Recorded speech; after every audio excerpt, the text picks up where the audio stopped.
People who grew up in the 1970s carry a mindset that's incredibly difficult to explain to anyone born after the year 2000.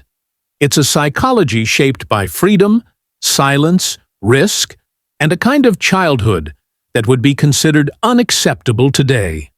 And yet, that exact environment built a mental strength that still shows up in how they think, react, trust, argue, love, and survive.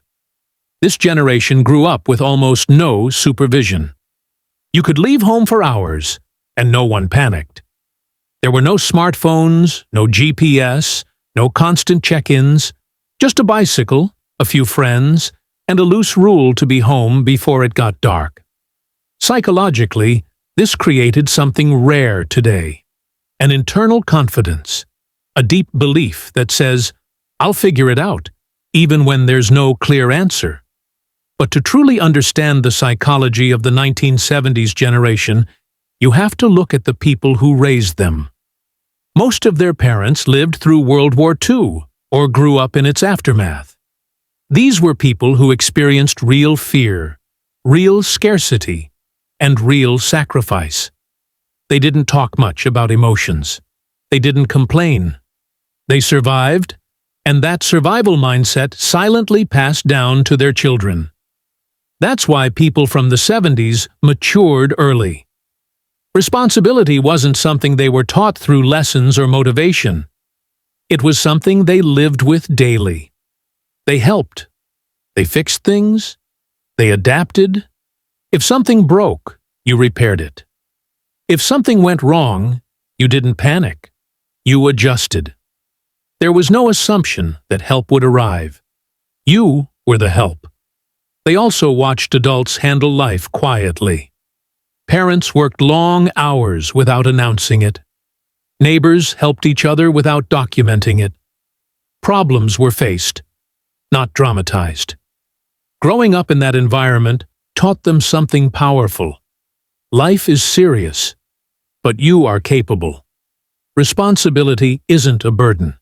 It's part of being human. That's why people raised in the 1970s often feel mentally older than their age.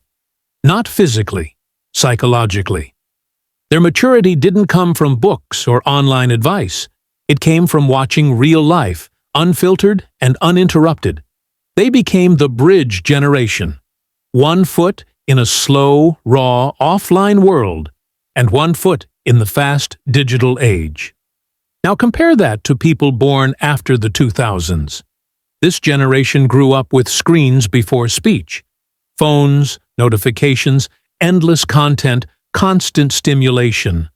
Their brains have been processing more information in a single day than someone in the 1970s experienced in a full week. And the effects are everywhere.